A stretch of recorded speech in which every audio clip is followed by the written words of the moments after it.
அன்பான தேவ பிள்ளைகள் எல்லோருக்கும் இயேசு கிறிஸ்துவின் நாமத்தில் என்னுடைய வாழ்த்துக்களை நான் தெரிவித்துக் கொள்கிறேன். பிதாவாகிய தேவனாலும் நம்முடைய கர்த்தராகிய இயேசு கிறிஸ்துவினாலும் உங்கள் எல்லோருடைய வாழ்விலும் கிருபையும் சமாதானமும் உண்டாவதாக என்று சொல்லி உங்களை வாழ்த்துவதிலே நான் மிகுந்த மகிழ்ச்சி அடைகிறேன். தேவ பிள்ளைகளே, நாம் நம்முடைய ரோமர் 6ஆம் அதிகாரத்திலிருந்து நம்மை பரிசுத்தமாக்கும் இயேசு என்ற தலைப்பின் கீழ் பாகம் 10வது செய்தியை இன்றைக்கு தியானிக்க போகிறோம். இப்பொழுது நான் உங்களுக்கு வாசிக்கிறேன். ரோமர் 6ஆம் அதிகாரம் 11வது வசனம். அப்படியே நீங்களும் உங்களை பாவத்திற்கு மரித்தவர்களாகவும் நம்முடைய கர்த்தராகிய இயேசு கிறிஸ்துவுக்குள் தேவனுக்கென்று பிழைத்திருக்கிறவர்களாகவும் எண்ணி கொள்ளுங்கள். தேவ பிள்ளைகளே, நாம் ஓரிரு வாரங்களுக்கு முன்பாக நாம் கிறிஸ்துவுக்குள் எப்படி புது சிருஷ்டியாக்கப்பட்டோம் என்ற சத்தியத்தை பார்த்தோம். பார்த்த பின்பு நாம் அடுத்த காரியத்தை தியானிக்க ஆரம்பித்தோம். கிறிஸ்துவுக்குள் புது சிருஷ்டியாக்கப்பட்ட நாம் இப்பொழுது கர்த்தருடைய உயிர்த்தெழுதலின் வல்லமையிலே எப்படி நாம் இந்த புது சிருஷ்டியாய் நடைமுறை வாழ்க்கையில் எப்படி வாழ்வது, எப்படி கர்த்தருடைய அந்த உயிர்த்தெழுதலின் சாயலில் எப்படி நாம் தெய்வீக சுபாவம் கொண்டவர்களாய், எப்படி அன்றாட வாழ்க்கையில் வருகிற பாவ சோதனைகளை எப்படி ஜெயிக்கிறவர்களாய் எப்படி வாழ்வது, அன்றாட வாழ்க்கையில் எப்படி வாழ்வது என்ற சத்தியத்தை நாம் பார்க்க ஆரம்பித்தோம். அதில் இப்படி கிறிஸ்துவுக்குள் புது சிருஷ்டியாய் கர்த்தருடைய உயிர்த்தெழுந்த வல்லமையில் வாழ்வதற்கு 3 காரியங்களை 3 படிகளை இந்த ரோமர் 6ஆம் அதிகாரம் கற்றுத்தருகிறது. அதில் கடந்த 3 வாரங்களாக முதல் காரியத்தை தான் நம்ம தெளிவாக தியானித்தோம். அது என்னது? சத்தியத்தை அறிந்துகொள். சத்தியத்தை என்ன செய்யுங்க? அறிந்துகொள். பாருங்க, நம்ம ஏற்கனவே இதுக்கு முந்தைய ஒரு நிகழ்ச்சியில் அதை நான் உங்களுக்கு சொல்லிக் கொடுத்தேன். இந்த சத்தியத்தை ரொம்ப எளிமையாக ஞாபகம் வைத்துக்கொள்றதுக்கு நம்ம எல்லோரும் வேதத்தில் ரொம்ப எல்லாரும் பிரபலமாக அறிந்திருக்கிற அந்த நம்பர், அந்த எண் என்னவென்றால் 666. இப்போது இது வெளிப்படுத்தல அந்த கிறிஸ்துவோடு இணைக்கப்பட்டு சொல்லப்படுகிறது. ஆனால் இந்த ரோமர் 6ஆம் அதிகாரத்தில் இந்த 666 என்ற அந்த நம்பரை வைத்து எப்படி இயேசு கிறிஸ்து நம்மை பரிசுத்தமாக்குகிற தேவன் என்ற சத்தியத்தை எப்படி அறிந்து கொள்ளலாம் என்பதை நான் உங்களுக்கு சொன்னேன். வேதத்தின் 6வது புஸ்தகமாகிய ரோமரில் அதிலே 6ஆம் அதிகாரத்திலே அதிலே 6வது வசனத்தில் தான் பாருங்கள், இந்த கிறிஸ்துவுக்குள் புது சிருஷ்டியாக எப்படி வாழ்வது என்பதனோட முதல் படி என்ன செய்யப்படுது? கற்றுத்தரப்படுகிறது. அது என்னது? சத்தியத்தை அறிந்துகொள். அதான் இப்படி எளிமையாக ஒரு சின்ன மியூசிக் டியூனோட இப்படி அதை நான் சொன்னேன். 666 அறிந்து கொள். அடுத்தது 2வது படி என்னது? 11வது வசனத்தில் அதை தான் இப்போ வாசிக்க கேட்டோம். 2வது சத்தியம் என்னது? முதல்ல சத்தியத்தை அறிந்து கொள்ளுங்க. 2வது அறிந்த சத்தியத்தின்படி என்ன செய்யுங்க? எண்ணிக்கொள்ளுங்கள், சிந்தியுங்கள். ஸோ அதை இப்படி பாடணும். 6:6:11 எண்ணிக்கொள். அடுத்தது 13வது வசனத்தில் 3வது படி கற்றுத்தரப்படுகிறது. முதல்ல சத்தியத்தை அறிந்து கொள், கிறிஸ்துவுக்குள் எப்படி புது சிருஷ்டி ஆக்கப்பட்டிருக்கிற என்பதை அறிந்து கொள். 2வது அந்த சத்தியத்தின்படி சிந்திக்க ஆரம்பி, எண்ணிக்கொள். 3வது அந்த சத்தியத்தின்படி செயல்பட உன் சரீரத்தின் அவயங்களை என்ன செய்? தேவனுக்கு ஒப்புக்கொடு. இதுதான் 3வது படியாக என்ன செய்கிறது? இருக்கிறது. அதனால் அந்த இதை இப்படி பாடணும். 6:6:6 அறிந்து கொள். அது 6வது வசனம். இப்போ 11வது வசனம். 6:6:11 எண்ணிக்கொள். அடுத்தது 13வது வசனத்திலிருந்து ஒப்புக்கொடு. 6:6:13 ஒப்புக்கொடு. இதன்படி செய்தால் நீ பரிசுத்தமாவாய். அல்லேலூயா. அப்போது பாருங்கள், இதை ரொம்ப எளிமையாக என்ன செய்யலாம்? நீங்கள் ஞாபகம் வச்சுக்கலாம். இப்படி ஒரு டியூனோடு அதை அறிந்து கொள்ளலாம். என்னது? 6:6:6 அறிந்து கொள். 6:6:11 எண்ணிக்கொள். 6:6:13 ஒப்புக்கொடு. இதன்படி செய்தால் நீ பரிசுத்தமாவாய். அப்போது பாருங்கள் தேவ பிள்ளைகளே, இன்றைக்கு நாம் ஏற்கனவே சத்தியத்தை அறிந்து கொள்வதனுடைய முக்கியத்துவத்தை கடந்த வாரம் வரைக்கும் பார்த்துட்டோம். இன்றைக்கி நம்ம என்ன பார்க்க போகிறோம்? 2வது படி. அது என்னது? அறிந்து கொண்ட சத்தியத்தின்படி இப்போ எண்ணிக்கொள்ள வேண்டியதனுடைய முக்கியத்துவத்தை இப்போ என்ன செய்ய போகிறோம், பார்க்க போகிறோம். பாருங்கள் தேவ பிள்ளைகளே, இந்த சத்தியத்தை நாம் விளங்கிக் கொள்வதற்கு ரோமர் 6ஆம் அதிகாரம் 9-11 வசனங்களை நாம் என்ன செய்ய வேண்டியிருக்கு, தியானிக்க வேண்டியிருக்கு. அதை தான் இப்போ என்ன செய்ய போகிறோம், பண்ண போகிறோம். இப்போது பாருங்கள் 8வது வசனத்திலேருந்தே நம்ம ஆரம்பிப்போம். ரோமர் 6ஆம் அதிகாரம் 8வது வசனம் இப்படி சொல்லுகிறது. ஆகையால் என்ன, ஆகையால் இதுக்கு முன்னாடி நம்ம என்ன பார்த்தோம், 6வது வசனம் 7வது வசனத்தில் நம்முடைய பழைய மனுஷன் அவரோடைய கூட சிலுவையில் அறையப்பட்டாச்சு. அதனால் பாவத்தின் வல்லமை என்ற எஜமானியின் அடிமைத்தனத்திலேருந்து நம்ம விடுதலை ஆயாச்சு. இப்போ நம்ம பாவத்தின் வல்லமைக்கு அடிமை கிடையாது, நம்ம அதிலேருந்து என்ன செய்யிட்டோம், விடுதலை ஆகிட்டோம். இனி நம்ம பாவத்தின் வல்லமை என்ற எஜமானு கீழே என்னது இல்லை. அதனால் இனி நம்ம பாவத்துக்கு ஊழியம் செய்ய வேண்டிய அவசியம் இல்லை அப்படிங்கிற சத்தியத்தை நம்ம என்ன செய்தோம், பார்த்தோமல்ல. அதை தான் இப்போது ரோமர் 6:8 சொல்ல. ஆகையால் பழைய மனுஷன் இயேசுவோடு கூட சிலுவையில் அறையப்பட்டு விட்டபடியால், ஆகையால் கிறிஸ்துவோடு கூட நாம் மரித்தோமானால், அது உண்மை தானே, கிறிஸ்துவோடு கூட இயேசுவோடு கூட சிலுவையில் என்ன செய்யறோம், நம்மளோட பழைய மனுஷனுக்கு நம்ம மரித்து விட்டோம். அதை தான் இவ்வளவு நாளும் பார்த்தோம். அப்போ அந்த சத்தியம் உண்மையானால் இப்போது அடுத்த பக்கம் என்னது, வசனம் சொல்லுது பாருங்க, அவரோடே கூட நாம் பிழைத்தும் இருப்போம் என்பதை என்ன செய்கிறோம், நம்புகிறோம். அப்போ பாருங்கள் தேவ பிள்ளைகளே, நீங்கள் சத்தியத்தை அறிந்து கொண்டீங்க. அறிந்து கொண்ட பிறகு இப்போ என்ன செய்யணும், அறிந்து கொண்ட சத்தியத்தின்படி இப்போ நீங்கள் என்ன செய்யணும், விசுவாசிக்க ஆரம்பிக்கணும். விசுவாசிக்க ஆரம்பித்தா தான் பாருங்கள் உங்கள் எண்ணங்களில் என்ன செய்ய ஒரு மாற்றம் வரும் பாருங்கள். அப்போது கர்த்தர் என்ன சொல்கிறாரு, இனி உன்னுடைய விசுவாசத்தில் ஒரு மாற்றம் என்ன செய்யட்டும், வரட்டும். இவ்வளவு நாளும் நீ நானும் ஒரு சாதாரண மாம்ச மனுஷன் தானே, நானும் எல்லாரை போல் ஒரு சாதாரண ஆள் தான், இந்த உலக ஆசை இச்சைகளுக்கெல்லாம் நானும் அடிமைப்படுறது தானே, நானும் ஒரு சாதாரண மனுஷன் தானே, இப்படி நம்ம என்ன செய்தோம், பேசிக்கிட்டு இருந்தோம். ஆனால் இப்போ இயேசு கிறிஸ்து நம்ம ஆண்டவராய் இருக்கிறார். கிறிஸ்துவுக்குள் நாம் புது சிருஷ்டியாய் மாறியாச்சு. மாறின பிறகு இப்போது இயேசுவின் சிலுவை அறையப்பட்டதனுடைய அந்த ரட்சிப்பின் மூலமாய் உண்டான அந்த சத்தியத்தின்படி இப்போ என்ன செய்யணும், விசுவாசத்தை மாற்றிக்கொள்ளணும். அது என்னது, நான் இயேசு கிறிஸ்துவுடனே கூட என்னோட பழைய மனுஷனுக்கு மரித்து விட்டேன், இப்பொழுது நான் கிறிஸ்துவுடனே கூட அவரோட உயிர்த்தெழுதலின் சாயலில் நான் என்ன செய்கிறேன், பிழைத்திருக்கிறேன் என்பதை என்ன செய்கிறேன், நான் நம்புகிறேன், நான் விசுவாசிக்கிறேன்.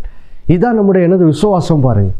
அப்போது இப்படி இந்த விசுவாசம் எப்போ நமக்குள்ளே செயல்பட ஆரம்பிக்குதோ பாருங்கள், இப்போது நம்முடைய மனதின் எண்ணங்களில் பாருங்கள் தேவ பிள்ளைகளே ஒரு மாற்றம் என்ன செய்து விடுகிறது, வர ஆரம்பிச்சிருது பாருங்கள்.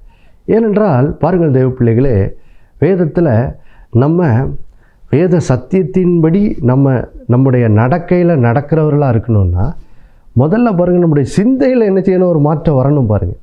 வாசிக்கிற அதுக்கு முக்கியமான ஒரு வசனம் நீதிமொழிகள் 23ஆம் அதிகாரம் 7வது வசனத்தின் முன்பகுதியிலே பாருங்கள், வேதம் ஒரு தேவனுடைய ஞானத்தை வெளிப்படுத்துகிற ஒரு காரியத்தை இங்கே வசனம் என்ன செய்கிறது, சொல்லுகிறது. அது என்னது, நீதிமொழிகள் 23:7 முன்பாக சொல்லுகிறது, அவன் இருதயத்தின் நினைவு எப்படியோ அப்படியே அவன் இருக்கிறான். பாருங்கள் தேவ பிள்ளைகளை, இங்கே வாழ்க்கையை குறித்த ஒரு சத்தியத்தை வேதம் சொல்லுது. அதாவது நம்முடைய வாழ்க்கையில் எப்படிப்பட்ட குணம் உடையவர்களாக இருப்போம் என்பதை தீர்மானிப்பது எது. சிலர் பாருங்கள் அவர்களுடைய நடக்கையெல்லாம் பொல்லாப்பாக இருக்கும். அதுக்கு காரணம் என்ன, அதை தான் இங்கே வசனம் சொல்லுது, அவன் இருதயத்தின் நினைவு எப்படியோ அப்படியே அவன் என்ன செய்கிறான், இருக்கிறான். பாருங்கள் நம்முடைய ஆண்டவர் ஆதியாகமம் 6ஆம் அதிகாரம் 5வது வசனத்தில் சொல்கிறார், நோவாவின் காலத்தில் பாருங்கள் பூமி எங்கும் பொல்லாப்பினால் நிரம்பி இருந்தது. அதுக்கு காரணத்தை அங்கே ஆண்டவரே சொல்லும்போது சொல்கிறாரு, அவர்களுடைய இருதயத்தின் நினைவெல்லாம் பொல்லாததாக இருக்கிறதுனால தான் அவங்களுடைய நடக்கையும் அப்படி பொல்லாததாக என்ன செய்து இருக்குதுன்னு அங்கே கர்த்தர் ஒரு சத்தியத்தை வெளிப்படுத்துகிறார். அப்போ பாருங்கள் இங்கே அதை தான் வேதம் சொல்லுது, ஒரு மனுஷனுடைய நடக்கை பொல்லாப்பாக இருந்த காரணம் என்ன, அவன் இருதயத்தின் நினைவு சிந்தையெல்லாம் என்ன செய்யுது, பொல்லாப்பாக இருக்கிறதுனால தான் அவன் நடக்க என்ன செய்யுது, பொல்லாததாக இருக்குது. ஆனால் ஒரு மனுஷனுடைய இருதயத்தின் நினைவு பரிசுத்த நினைவாக இருந்தால் அவருடைய நடக்கையும் என்ன செய்யும், அப்படியே தான் என்ன செய்யும், இருக்கும். அப்போது பாருங்கள் தேவ பிள்ளைகளே, நம்முடைய நடக்கையில் ஒரு மாற்றம் வரணும்னா முதல்ல நம்முடைய இருதயத்தின் நினைவுகள் சிந்தையில் என்ன செய்யணும், நாம் என்ன எண்ணுகிறோம் என்பதில் ஒரு மாற்றம் என்ன செய்யணும், வரணும். அதுதாங்க வசனம். அவன் இருதயத்தின் நினைவு எப்படியோ, நம்முடைய இருதயத்தின் சிந்தை எப்படி இருக்குதோ அப்படி தான் நம்முடைய வாழ்க்கை என்ன செய்யும் இருக்கும். அப்போது பாருங்கள் தேவ பிள்ளைகளே, நம்முடைய நடைமுறை வாழ்க்கையில் நாம் கிறிஸ்துவுக்குள் ஒரு புது சிருஷ்டிகளாய் நாம் வாழ ஆரம்பிக்க வேண்டுமென்றால் நம்முடைய எண்ணங்களிலே அந்த சிந்தையை என்ன செய்ய வேண்டியிருக்கு, பதிக்க வேண்டியதாக என்ன செய்கிறது இருக்கிறது. அதை குறித்து தான் பாருங்கள், எங்கே ரோமர் 6ஆம் அதிகாரம் பாருங்கள் 9-11 வசனங்களில் அதை பற்றி தான் இப்போ வேதம் என்ன செய்கிறது, பேசுகிறது. இப்போ பாருங்கள் 8ஆம் வசனத்தில் இப்போது இருதயத்தில் அறிந்து கொண்ட சத்தியத்தின்படி விசுவாசிக்க ஆரம்பிச்சாச்சு. நான் கிறிஸ்துவுடனே கூட மரித்தேன், அதனால் இப்பொழுது கிறிஸ்துவனுடைய கூட உயிர்த்தெழுது நீ சாயலில் என்ன செய்கிறேன், பிழைத்திருக்கிறேன் என்பதை என்ன செய்கிறேன், விசுவாசிக்க ஆரம்பித்தாச்சு. ஆரம்பித்த உடனே இப்போ பாருங்கள், என்னுடைய எண்ணங்களில் என்ன செய்யணும், அந்த சத்தியத்தின்படி இப்போ சிந்திக்கிறவனா என்ன செய்யணும், மாறணும். அப்போ அது மாறுறதுக்கு பாருங்கள், இங்கே வேதம் ஒரு காரியத்தை பேசுகிறது. என்ன பேசுகிறது, முதல்ல 9வது வசனத்தை நான் வாசிக்கிறேன் பாருங்கள். வேதம் சொல்கிறது, ரோமர் 6ஆம் அதிகாரம் 9வது வசனம், மரித்தோரிலிருந்து எழுந்த கிறிஸ்து இனி மரிப்பதில்லை என்று அறிந்திருக்கிறோம், மரணம் இனி அவரை ஆண்டு கொள்வது இல்லை. பாருங்கள் தேவ பிள்ளைகளே, இயேசு சிலுவையிலே அவர் மரிக்கும்போது நம்முடைய பாவத்தை தன்மையில் என்ன செய்தார், ஏற்றுக்கொண்டார். ஏற்றுக்கொண்டது நிமித்தம்தான் அவர் சிலுவையில் என்ன செய்ய வேண்டியிருந்துச்சு, அவர் அறையப்பட்ட பின்பு மரிக்க வேண்டியதாக என்ன செய்தது இருந்தது. ஏனென்றால் பாவத்தின் சம்பளம் மரணம். அந்த தண்டனையை இயேசு தன்மையில் என்ன செய்தார், ஏற்றுக்கொண்டார். ஏற்றுக்கொண்டு தான் அவர் சிலுவையில் என்ன செய்தார், மரித்தார். ஆனால் பாருங்கள், அவர் மரித்த பிறகு அவர் பாருங்கள் கல்லறையில் அடக்கம் பண்ணப்பட்டார். அடக்கம் பண்ணப்பட்ட பிறகு 3ஆம் நாள் பாருங்கள், கர்த்தராகிய இயேசுவை பிதாவாகிய தேவன் மரித்தோரிலிருந்து என்ன செய்தார், எழும்பச் செய்தார். ஹல்லேலூயா. இயேசு சிலுவையில் பாருங்கள் தேவ பிள்ளைகளே, நம்முடைய பாவத்துக்கான தண்டனையை அவர் சுமந்து விட்டபடியால் இப்பொழுது 3ஆம் நாள் இயேசு அவர் உயிரோடு எழுந்தபோது மரணத்தை ஜெயித்தவராக என்ன செய்தார், உயிரோடு எழுந்தார். இந்த உலகத்தில் நம்மை அடிமைப்படுத்த பார்க்கும் எல்லா பாவத்தின் வல்லமை, பிசாசின் வல்லமை, சாபத்தின் வல்லமை, உலகத்தின் ஆசை இச்சைகளின் வல்லமை எல்லாவற்றையும் ஜெயித்தவராக இயேசு உயிரோடு என்ன செய்தார், எழுந்தார். இப்போ எழுந்து பிதாவின் வலது பார்சத்தில் என்ன செய்கிறார், வீற்றிருக்கிறார். இப்போ அவர் பிதாவின் வலது பார்சத்தில் வீற்றிருக்கிறபடினால் இப்போது பாருங்கள், நம்ம ஒரு காரியத்தை அறிந்திருக்கிறோமா, என்னது, மரித்தோரிலிருந்து எழுந்த கிறிஸ்து இனி என்னது, மரிப்பதில்லை. அவர் நமக்காக 2000 வருஷத்துக்கு முன்னாடி இயேசு மரித்தார். அதன் பிறகு அவர் என்றென்றுமாய் பிதாவின் வலது பார்சத்தில் ராஜாதி ராஜாவாய் அவர் அங்கே வீற்றிருந்து என்ன செய்கிறார், இப்பொழுது அவர் அரசாட்சி செய்து கொண்டிருக்கிறார். ஆதலால் இனி அவர் என்னது, மரிப்பது இல்லை என்பதை நாம் என்ன செய்கிறோமா, அறிந்திருக்கிறோமா. அப்போ அவர் இனி மரிப்பதில்லை என்பதால் பாருங்கள், மரணம் இனி அவரை என்ன செய்வதில்லை, ஆண்டு கொள்வது இல்லை. மரணத்தின் வல்லமை, பாவத்தின் வல்லமை, சாபத்தின் வல்லமை, உலகத்தில் உள்ள ஆசை இச்சைகளின் வல்லமை, பிசாசின் வல்லமை இனி அவரை என்ன செய்வதில்லை, ஆண்டு கொள்வது இல்லை. அப்போ பாருங்கள் தேவ பிள்ளைகளே, எங்கே கர்த்தர் சொல்கிறாரு, எப்பா நீ ஒரு சத்தியத்தை என்ன செய்யணும், அறிந்து கொள்ளணும். நீ இப்போ கிறிஸ்துவுக்குள் இருக்கிற, கிறிஸ்துவனுடைய மரணம் உயிர்த்தெழுதலில் நீ இப்போ பங்கடைஞ்சிருக்கிற விசுவாசத்தின் மூலமாக. அப்போது நீ ஒரு சத்தியத்தை என்ன செய்ய, அறிந்து கொள். இயேசுவுக்கு சிலுவையில் என்ன நடந்தது என்பதை இப்போ என்ன செய், உன் இருதயத்தில் அந்த அறிவை என்ன செய், உள்ளவை. என்னது, மரித்தோரிலிருந்து எழுந்த கிறிஸ்து இனி மரிப்பதில்லை, இனி மரணத்தின் வல்லமை அவர் ஆண்டு கொள்வது இல்லை. எந்த வல்லமையும் இயேசு என்ன செய்வதில் ஆண்டு கொள்வது இல்லை. அப்போது யோசித்து பாருங்கள் தேவ பிள்ளைகளே, எந்த வல்லமையும் இயேசுவை நீ ஆண்டு கொள்வதில்லைன்னா இப்போ நீங்களும் யாருக்குள்ளே இருக்கிறீங்க, கிறிஸ்துவுக்குள்ளே தான் இருக்கிறீங்க. அப்போது இனி பாவத்தின் வல்லமை உங்களை இனி என்ன செய்வதில்லை, ஆண்டு கொள்வதில்லை. பிசாசின் வல்லமை உங்களை ஆண்டு கொள்வதில்லை. உலக ஆசை இச்சைகளின் வல்லமை உங்களை ஆண்டு கொள்வது என்னது, இல்லை. ஹல்லேலூயா. அதை தான் இங்கே இந்த வசனத்தில் மூலம் ஆண்டவர் என்ன செய்கிறாரு, நம்மோடு கூட பேசுகிறார். எப்போ நீ பாவத்தின் வல்லமையிலேருந்து என்ன செய்யிட்ட, விடுதலை ஆயிட்டதுனால எப்படி இனி அந்த வல்லமை எல்லாம் எப்படி இயேசு ஆண்டு கொள்வதில்லையோ, நீயும் இயேசுக்குள்ளே இருக்கிறதுனால அது உன்னையும் என்ன செய்வதில்லை, ஆண்டு கொள்வதில்லை என்ற ஒரு நல்ல செய்தியை கர்த்தர் நம்மோடு என்ன செய்கிறார், பேசுகிறார் பாருங்க. பேசிட்டு அடுத்தது பாருங்க, இன்னொரு காரியத்தை வேதம் சொல்லுகிறது. இயேசு சிலுவையில் மரிக்கும் போது அவர் மரித்தது பாவத்திற்கென்று ஒரே தரம் என்ன செய்தார், மரித்தார். ஆனால் உயிர்த்தெழுந்த இயேசு கிறிஸ்து இப்பொழுது பிழைத்திருக்கிறதோ பிதாவாகிய தேவனுக்காக என்றென்றும் என்ன செய்கிறார், பிழைத்திருக்கிறாராம் பாருங்க. அதாவது பாருங்க, நீங்கள் இருதயத்துக்குள்ள அந்த கிறிஸ்துவுக்குள் புது சிருஷ்டி ஆக்கப்பட்டிருக்கிறீர்கள் என்ற அந்த எண்ணத்தை என்ன செய்யணும், கொண்டு வரணும் பார்த்தீங்களா. அதுக்காக தான் இந்த சத்தியத்தை இந்த 2 வசனத்தில் என்ன செய்கிறாரு, ஆவியானவர் பேசுகிறார்.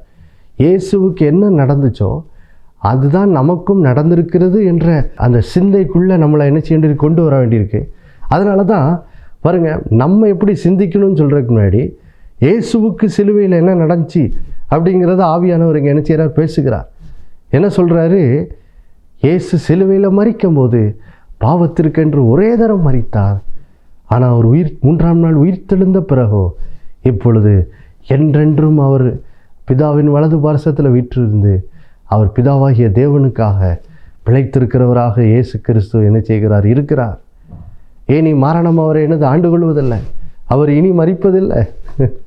அப்போது இது இயேசுவை குறித்த இந்த சத்தியத்தை வேதம் சொல்லிட்டு இப்போ பாருங்கள் 11வது வசனத்தில் இப்போ வேதம் என்ன சொல்லுது, இயேசுவுக்கு என்ன நடந்துச்சோ அதுதான் கிறிஸ்துவுக்குள் நம்முடைய வாழ்க்கையின் நிலையாகவும் இருக்கிறது என்பதை எண்ணிக்கொள்ளும்படி வேதம் என்ன செய்கிறது, கற்றுத்தருகிறது. பாருங்கள், வேதம் என்ன சொல்லுது பாருங்கள், 11வது வசனத்தில் சொல்கிறாரு, அப்படியே நீங்களும். அப்போது இயேசுவுக்கு என்ன நடந்துச்சோ அப்படியே கிறிஸ்துவுக்குள் எனக்கும் நடந்திருக்கிறது என்பதை எண்ணிக்கொள்ளும்படி இந்த வசனத்தில் என்ன செய்கிறார், சொல்கிறார் பாருங்கள். அப்படியே நீங்களும் என்ன பண்ணுங்க, உங்களை பாவத்திற்கு மரித்தவர்களாகவும்.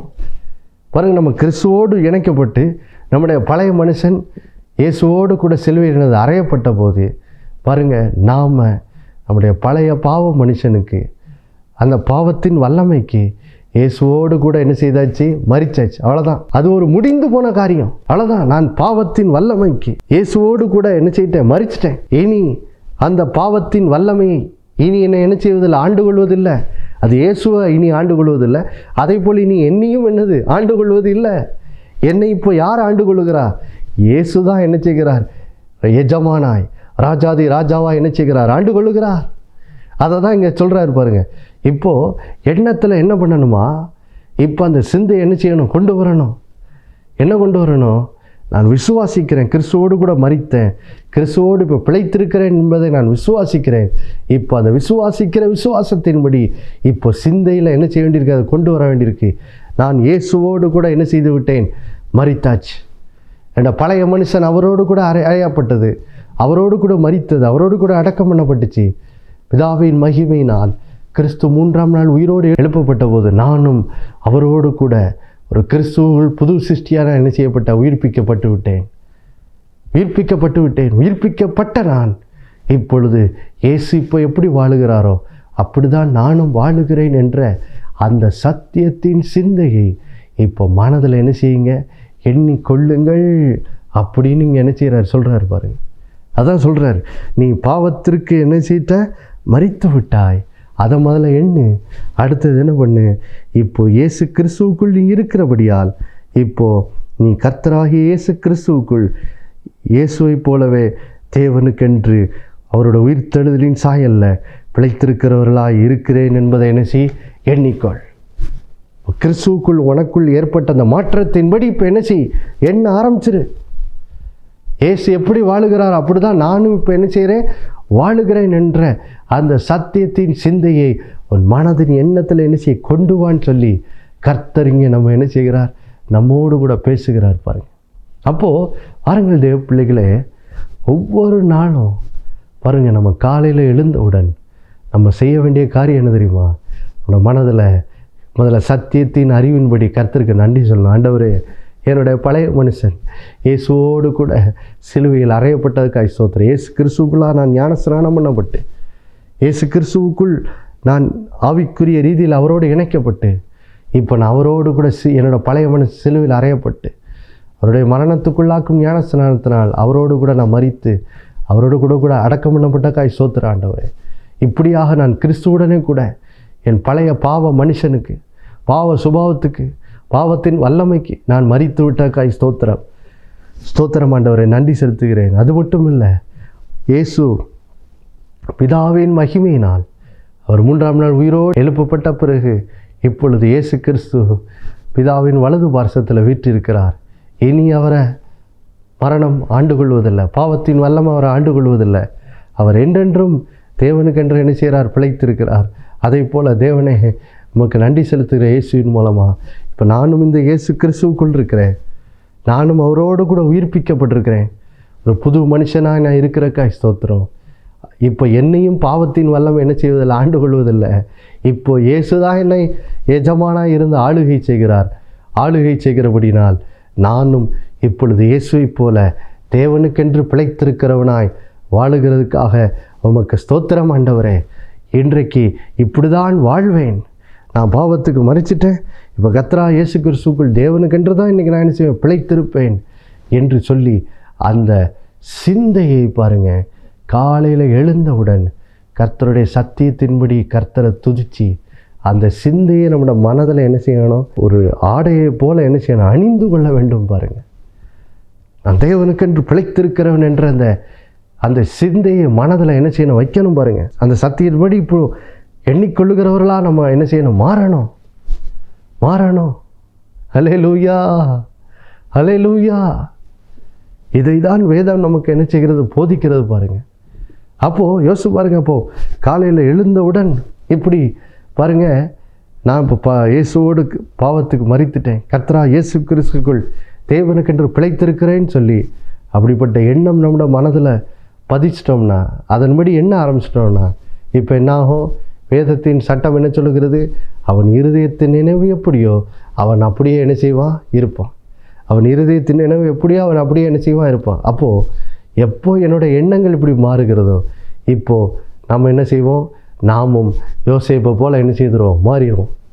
பாருங்கள், யோசேப்பு ஒவ்வொரு நாளும் வேசித்தன பாவத்தில் ஈடுபடும்படி போத்திபார் மனைவியினால் யோசேப்பு சோதனையை அவர் சந்திக்கிறார்.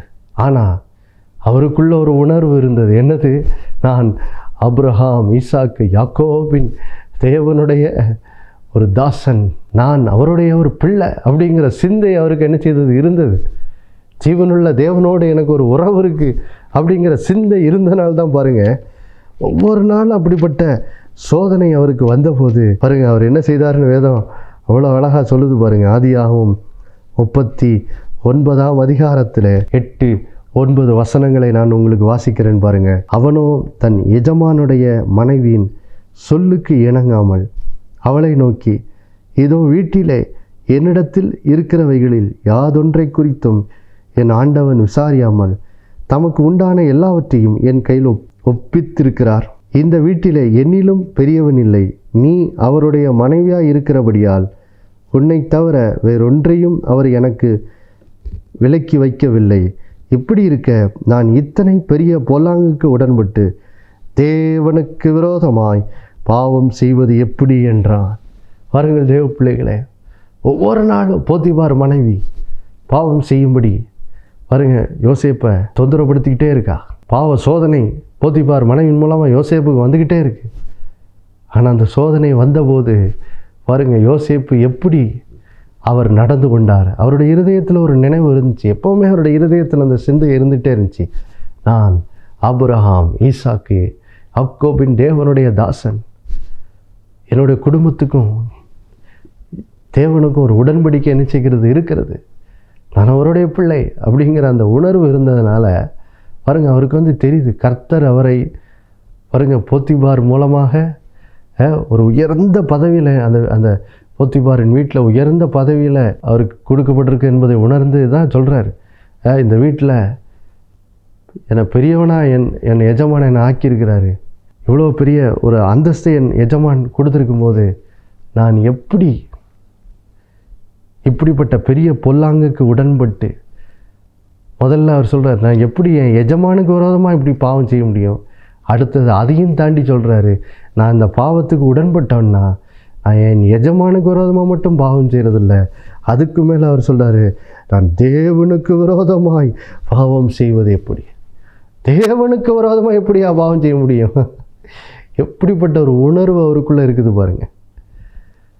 பிரியமானவர்களே, இதுதான் பாருங்கள் நம்மளோட மனதில் அந்த கிறிஸ்துவுக்குள் ஏற்பட்ட அந்த மாற்றத்தின் அந்த சத்தியத்தின் சிந்தையை நம்மளோட மனதில் பதிக்கும்போது இதுதான் நம்முடைய வாழ்க்கையிலும் ஏற்படுகிற மாற்றம். யோசேப்பை போல தான் அந்த உலகத்தில் நாமும் வாழும்போது பலவிதமான உலக ஆசை இச்சைகளினால் நம்மளும் என்ன செய்கிறோம்? சோதிக்கப்படுகிறோம். சோதிக்கப்படும் போது நம்மளும் என்ன செய்வோம்? எப்போ நான் கிறிஸ்துவுக்குள்ளாக பழைய பாவ மனுஷனுக்கு நான் மரித்தவனாக இருக்கிறேன், எப்பொழுது கர்த்தராகிய இயேசு கிறிஸ்துவுக்குள் நான் ஒரு புது சிருஷ்டி ஆக்கப்பட்டு நான் கிறிஸ்துவனுடைய உயிர்த்தெழுதலின் சாயலில் பிழைத்திருக்கிறதுனால நானும் இயேசுவுக்குள் தேவனுக்கென்று பிழைத்திருக்கிறேன் என்ற அந்த சிந்தை எப்பொழுது மனதில் பதிக்கிறோமோ, இப்போ நாமும் சொல்லுவோம், இப்படிப்பட்ட உலக ஆசை சிந்தனைகள் நம்ம மனதில் அந்த எண்ணங்கள் நம்மளை சோதிக்க வரும்போது உடனே என்ன செய்வோம்? கர்த்தரோட வார்த்தையை பேசுவோம். இல்லை இல்லை, இந்த பாவத்தின் வல்லமைக்கு நான் என்ன செய்யிட்டேன்? மரித்து விட்டேன். இந்த பழைய மனுஷனுக்கு நான் சிலுவையில் இயேசுவோடு கூட என்ன செய்யிட்டேன்? அறையப்பட்டாச்சு. இனி நான் இந்த பழைய பாவ சுபாவத்துக்கு என்னது அடிமை அல்ல. நான் இப்போது இயேசு கிறிஸ்துவுக்குள் பிழைத்திருக்கிறேன். நான் அவருடைய சாயலில் இருக்கிறேன். ஆதலால் நான் தேவனுக்கென்று பிழைத்திருக்கிறபடினால் நான் இந்த பாவத்துக்கு இனி என்ன செய்ய மாட்டேன்? உடன்பட மாட்டேன். இந்த பாவ சோதனைக்கு என் வாழ்க்கையில் என்ன கிடையாது? இடம் கிடையாதுன்னு சொல்லி நாமும் பாருங்கள் இந்த யோசேப்பை போல கர்த்தருடைய வார்த்தையை பேசி நாம் பாவ சோதனைகளை ஜெயிக்கிறவர்களாக, பாவம் செய்யும்படி சோதிக்கிற அந்த உலக ஆசை இச்சைகளை ஜெயிக்கிறவர்களாக நாமும் யோசேப்பை போல என்ன செய்வோம்? வாழுவோம். எப்போ? சத்தியத்தின்படி சிந்திக்க ஆரம்பிக்கும் போது. அல்லேலூயா. அதனால் நாமும் இந்த நாளில் கேட்ட சத்தியத்தின்படி வாழ நாம் எல்லாம் ஜெபிக்கலாமா? கண்களை மூடி ஜெபம். பரலோகத்தின் தகப்பனே, இயேசுவின் மூலமாக நம்முடைய சமூகத்தில் வருகிறோம். நாளில் கேட்ட அற்புதமான சத்தியத்துக்காய் ஸ்தோத்திரம். எவ்வளவு முக்கியமான சத்திய ஆண்டவரை, இனி பாவத்தின் வல்லமை எங்களை ஆண்டு கொள்வதில்லை. இயேசு கிறிஸ்துவுக்குள், இயேசு கிறிஸ்துவோடு கூட நாங்கள் பழைய மனுஷனுக்கு மரித்தாச்சு. இப்பொழுது கர்த்தராகிய இயேசு கிறிஸ்துவுக்குள் நாங்கள் தேவனுக்கென்று என்ன செய்கிறோம்? பிழைத்திருக்கிறோம். ஆண்டவரே ஸ்தோத்திரம். இந்த சத்தியத்தின்படி நாங்கள் எண்ணிக்கொள்கிறவர்களாய் மாற வேண்டும் என்று சொல்லி கற்றுக் கொடுத்தீரே. எந்த நாளிலிருந்து உம்முடைய பிள்ளைகளுக்குள் இந்த இருதயத்தின் சிந்தை உடைய பிள்ளைகளுடைய மனதில் பதியட்டும் ஆண்டவரே. காலையில் எழுந்தவுடன் இந்த கர்த்தருடைய வசனத்தின் சத்தியத்தை அறிக்கையிட்டு உடைய பிள்ளைகள் இந்த சிந்தையை தங்களுடைய எண்ணமாய் மாற்றிக்கொள்ளட்டும். மாற்றிக்கொள்வதன் மூலமாக ஆண்டவரே ஸ்தோத்திரம், தங்களுடைய வாழ்க்கையிலும் கூட யோசேப்பை போல சில பாவ சோதனை அவங்க வீட்டின் வாழ்க்கையின் கதவை தட்டும்போது யோசேப்பை போல வாயை திறந்து சொல்லட்டும், இல்லை இல்லை, இந்த பழைய மனுஷனுக்கு நான் மரித்து விட்டேன், பழைய பாவ சுபாவத்துக்கு நான் மரித்து விட்டேன். இனி நான் அதுக்கு அடிமை அல்ல. நான் இப்போ இயேசு கிறிஸ்துவுக்குள் தேவனுக்கென்று பிழைத்திருக்கிறவன். அதனால் நான் இந்த பாவ சோதனைக்கு நான் இடம் கொடுக்க மாட்டேன் என்று சொல்லி இப்படியாக இந்த பிள்ளைகள் தினந்தோறும் இப்படி பாவ சோதனைகளை ஜெயித்து இப்படியாக பரிசுத்தத்தில் வளர இந்த பிள்ளைகளுக்கு உதவி செய்யுங்க. அது மட்டும் இல்லை, வாழ்க்கையில் உணரட்டும், நான் இனி சாபத்தின் வல்லமைக்கு அடிமை அல்ல, நான் இனி வாழ்க்கையில் வியாதிக்கு அடிமை அல்ல, பண விஷயத்தில் குறைவு தாழ்ச்சிக்கு அடிமை அல்ல என்பதை உன்னுடைய பிள்ளைகள் உணர்ந்து இந்த நாளிலிருந்து உன்னுடைய பிள்ளைகள் விசுவாசிக்கட்டும். நான் இயேசுவின் தழும்பலால் குணமானவன், பொல்லாப்பு எனக்கு நேரிடாது, வாதையின் கூடாத்தை அணுகாது என்ற சத்தியத்தை விசுவாசிக்கட்டும். தங்களுடைய வேலை காரியத்தில் உங்களுடைய பிள்ளைகள் விசுவாசிக்கட்டும். கர்த்தரின் கையின் பிரயாசங்களை ஆசீர்வதிக்கிறவர், கர்த்தரின் மேய்ப்பராக இருக்கிறார், அதனால் நான் குறைவிட மாட்டேன் என்று என்பதை விசுவாசித்து உடைய பிள்ளைகள் ஆண்டவரே ஸ்தோத்திரம் ஆரோக்கியமாய் வாழட்டும். ஆண்டவரே ஸ்தோத்திரம் கையின் பிரயாசத்தில் ஆசீர்வதிக்கப்படுகிறதை அனுபவிக்கட்டும்.